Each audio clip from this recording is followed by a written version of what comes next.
영적 생활이 삽니다. 오늘 하나님께서 우리에게 주시는 말씀은 에스겔 40장 1절에서 16절 말씀입니다.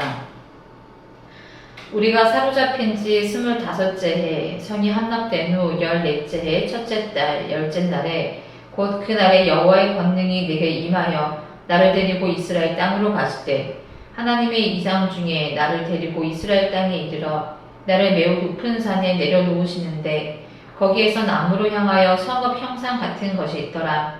나를 데리시고 거기에 이르시니 모양이 녹같이 빛난 사람 하나가 손에 삼줄과 측량하는 장대를 가지고 문에 서 있더니 그 사람이 내게 이르되 인자야 내가 내게 보이는 그것을 눈으로 보고 귀로 들으며 내 마음으로 생각할지어다.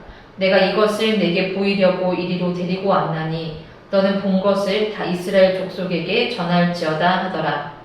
내가 본즉 집 바깥 사방으로 담이 있더라. 그 사람의 손에 측량하는 장대를 잡았는데 그 길이가 팔꿈치에서 손가락에 이르고 한 손바닥 너비가 더한 자로 6척이라. 그 담을 측량하니 두께가 한 장대요 높이도 한 장대며 그가 동쪽을 향한 문에 이르러 층계에 올라 그 문의 통로를 측량하니 길이가 한 장대요 그 문 안쪽 통로의 길이도 한 장대며 그 문간에 문지기 방들이 있는데 각기 길이가 한 장대요 너비가 한 장대요 각 방 사이 벽이 5척이며 안쪽 문 통로의 길이가 한 장대요 그 앞에 현관이 있고 그 앞에 안문이 있으며 그가 또 안문의 현관을 측량하니 한 장대며 한 문의 현관을 또 측량하니 8척이요 그 문 벽은 2척이라.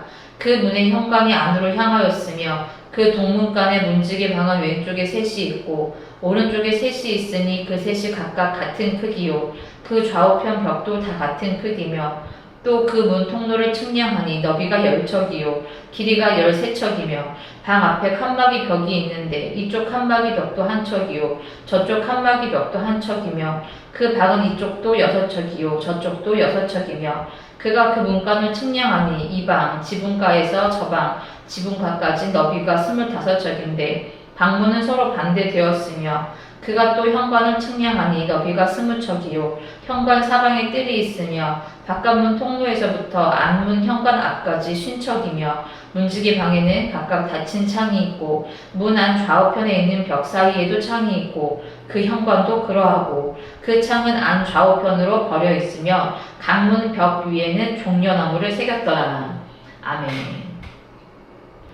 에스겔 40장부터 46장까지는 하나님께서 에스겔에게 이상 중에 보여주신 새로운 성전에 대한 말씀입니다. 40장 1절을 보면 여호와의 권능이 에스겔에게 임하고 또 하나님께서 에스겔을 이스라엘 땅, 그 중에서도 매우 높은 산으로 인도하셔서 새로운 성전의 모습을 보여주시기 시작합니다. 새 성전의 모습은 46장까지 세세하게 나올 것이기 때문에 오늘은 그 이야기의 시작으로 에스겔이 성전을 보게 되는 그 상황에 집중해 보려고 합니다. 여호와의 권능으로 에스겔이 이상 중에 새 성전을 보게 되는 이 장면에서 우리가 기억해야 할 것은 당시 예루살렘의 현실입니다. 에스겔이 바라보고 있는 현실은 회복된 예루살렘이 아니고 또 새로운 성전도 아니었습니다. 이미 무너져 있고 백성들이 포로가 되어 있는 상황이었죠.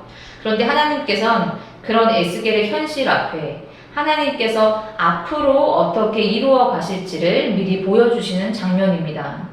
제가 오늘 특별히 주목하게 된 말씀은 4절입니다. 4절을 제가 읽어보겠습니다.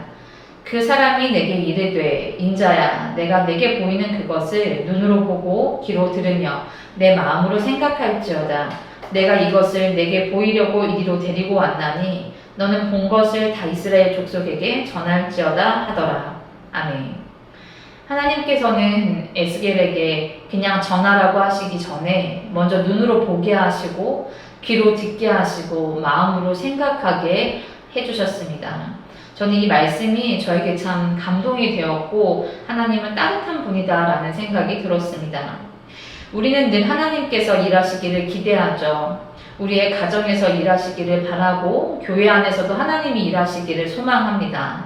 그리고 내가 기도하고 있는 일 가운데서 하나님께서 선하게 역사하시기를 소망하고 또 그렇게 선하게 가장 좋은 것을 허락하실 분이라는 것도 믿고 있습니다. 그런데 믿는 것과 오늘을 살아가는 우리의 마음에 좀 차이가 있을 때가 있죠. 하나님께서 선하게 인도하실 것을 믿으면서도 지금 눈앞에 보이는 현실 때문에 답답하거나 불안한 감정을 느낄 때도 있습니다. 그래서 저는 오늘 말씀을 보면서 이런 생각이 들었습니다. 하나님께서 앞으로 하실 일들을 에스겔에게 보여준 것처럼 눈으로 보고 귀로 듣고 마음으로 생각하게 해주시면 너무 좋겠다라는 생각입니다. 내가 원하는 것을 미리 볼 수 있으면 좋겠다라는 뜻은 아닙니다. 하나님께서 하실 일들을 볼 수 있으면 좋겠습니다. 지금의 형편만 보는 것이 아니라 하나님께서 이루어 가시는 것들을 보고 지금 들려오는 이야기만 듣는 것이 아니라 하나님께서 이루어 가실 일들이 귀에 들려오기를 소망하게 되는 것입니다. 내 경험과 불안으로만 생각하지 않고 하나님께서 주시는 마음으로 생각할 수 있다면 지금의 현실이 답답하고 좀 막막하더라도 우리는 소망 가운데 오늘을 살아갈 수 있을 것입니다. 그런데 이것은 무조건 긍정적으로 생각한다고 되는 것은 아닙니다.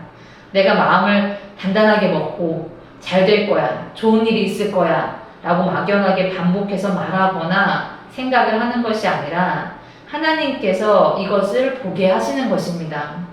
오늘 1절을 보면 여호와의 권능이 내게 임하여 라고 말합니다. 에스겔이 자신의 능력으로 본 것이 아닙니다. 하나님께서 보여주셨기 때문에 볼 수 있었습니다. 하나님께서 들려주셨기 때문에 들을 수 있었습니다. 하나님의 권능이 그에게 임했기 때문에 하나님께서 앞으로 하실 일들을 볼 수 있었습니다.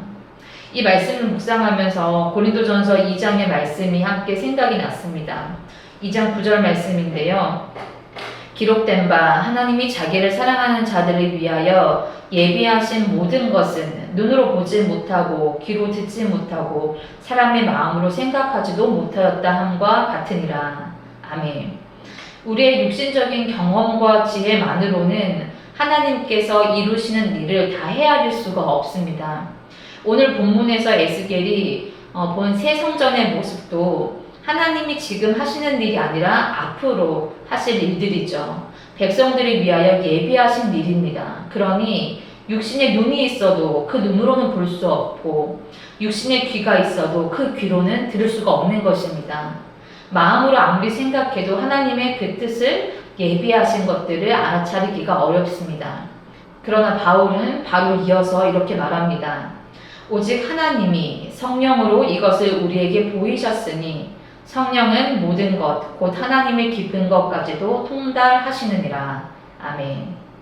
에스겔에게 여호와의 권능으로 보게 하시는 것처럼 백성들에게 내 영을 부어주어 알게 하겠다 말씀하신 것처럼 오직 성령님께서 우리에게 하나님이 하실 일들을 보게 하시는 것입니다. 우리가 매일 말씀을 읽고 묵상하며 필사를 하는 이유도 그렇습니다. 말씀을 보며 막연하게 긍정적인 생각을 하기 위해서가 아니라 성령님께서 말씀을 통해 하나님께서 이루시는 일들을 알아보게 하시고 하나님이 하시는 일들을 듣게 하시며 하나님의 마음을 품도록 우리를 인도하시기 때문입니다. 그래서 우리에게 필요한 것은 단순히 긍정적인 생각이 아니라 성령님의 인도하심인 줄을 믿습니다. 우리는 하루에도 여러 가지 많은 것들을 보고 듣고 생각합니다. 그런데 우리가 보고 듣는 모든 것이 우리에게 평안을 주는 것은 아닙니다. 오히려 눈에 보이는 현실 때문에 불안하고 사람들에게 들은 한마디 때문에 마음이 무너지기도 합니다. 한번 시작된 생각 때문에 하루 종일 마음이 불편할 때도 있습니다. 그럴 때 우리의 현실을 외면하거나 억지로 좋게 생각하는 것이 아닙니다. 오히려 그 모든 것을 보고 듣는 가운데 성령님께서 무엇을 보게 하시는지 그리고 무엇을 듣게 하시는지 어떤 마음으로 생각하도록 인도하시는지를 구하는 것입니다. 저와 여러분의 오늘 하루에 이런 은혜가 있었으면 좋겠습니다. 성령님께서 보게 하시는 것들을 보고 성령님께서 들려주시는 것을 듣고 성령님께서 주시는 마음으로 생각하는 하루가 되기를 바랍니다. 그리고 내일이면 주일입니다. 우리는 예배를 사모하며 교회에 나올 것입니다. 또 주님을 만나고 은혜 받기를 사모하기 때문에 예배의 자리로 나올 텐데 그런데 막상 교회에 오면 은혜를 방해하는 것처럼 느껴지는 것들이 눈에 보이고 귀에 들릴 때가 있습니다. 한 성도의 모습이 순간적으로 내 마음을 불편하게 할 수 있습니다. 교회에 관한 어떤 이야기를 듣고 마음에 판단이 생겨서 괴로울 수 있습니다. 좋은 것만 보고 좋은 것만 듣고 좋은 생각만 하고 싶지만 실제 우리의 마음은 그렇게 움직이지 않을 때가 많이 있죠. 그래서 내일의 예배에도 오늘 에스겔에게 주셨던 은혜가 우리에게 있으면 좋겠습니다. 단순히 모든 것을 좋게 보자는 것은 아닙니다. 내가 보고 싶은 것만 보고 듣고 싶은 것만 듣자는 것도 아닙니다. 성령님께서 우리의 눈과 귀와 마음을 인도하여 주시기를 구하는 것입니다. 그래서 내가 보고 있는 것 너머에 하나님께서 하시는 일들을 보게 되고 사람들의 수많은 이야기 가운데 하나님이 하실 일들이 들리게 되고 또 내 감정과 경험만으로 판단하지 않고 성령님께서 주시는 마음으로 하나님이 앞으로 하실 일들을 생각하게 하는 은혜가 있기를 축복합니다. 오늘 우리의 일상에서도 그리고 내일 여명교회 예배 가운데서도 성령님께서 우리의 눈과 귀와 마음을 붙들어 주시기를 바랍니다. 하나님께서 사랑하는 자들이 위하여 예배하신 은혜를 성령 안에서 보고 듣고 마음을 받아 누리며 지금 당장 육신의 눈으로 보이지 않지만 하나님께서 이루어 가실 선한 일을 소망하며 하루하루를 사는 그리고 내일의 예배를 드리는 저와 여러분이 되기를 축복합니다. 기도하겠습니다. 살아계신 주님, 오늘도 주님의 말씀을 듣게 하시니 감사를 드립니다. 육신의 눈으로 볼 수 없고 육신의 귀로 들을 수 없고 인간적인 생각과 마음으로 판단할 수 없는 것들이 너무나 많이 있습니다. 그러나 주님께서는 우리를 사랑하셔서 성령님을 보내주셨고 또 성령님을 통하여서 하나님께서 우리에게 예비하신 것들을 사랑하는 자들을 위하여 예비하신 모든 것들을 미리 알고 깨달아 또 은혜를 누리게 하셨습니다. 우리가 그 은혜를 함께 누리며 살아가기를 원합니다. 육신의 눈으로 볼 수 없고 귀로 들을 수 없고 생각할 수 없지만 성령님께서는 우리의 현실이 아니라 하나님께서 이루어 가실 일들을 보게 하시고 듣게 하시고 생각하게 하시니 그 소망을 가지고 오늘 하루도 기쁨으로 살아갈 수 있게 인도하여 주시옵소서. 내일은 주의 전에 모여서 함께 예배를 드리는 날입니다. 기쁜 마음으로 은혜를 사모하는 마음으로 나아오지만 때로는 교회에 나와서 눈에 보이는 것과 들리는 이야기, 내 생각과 마음 때문에 괴로운 시간들도 있습니다. 내일 주님의 은혜를 사모하여 나온 여명의 모든 성도님들에게 하나님께서 주시는 성령의 은혜로 보게 하시고 듣게 하시고 생각하게 하는 그 기쁜 예배 시간이 될 수 있도록 인도하여 주시옵소서.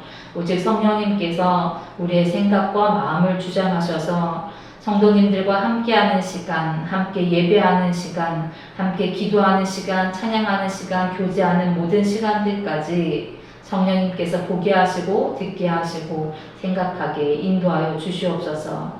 그 은혜를 온전히 우리에게 내려주실 줄 믿으며 살아계신 예수 그리스도의 이름으로 기도드립니다. 아멘.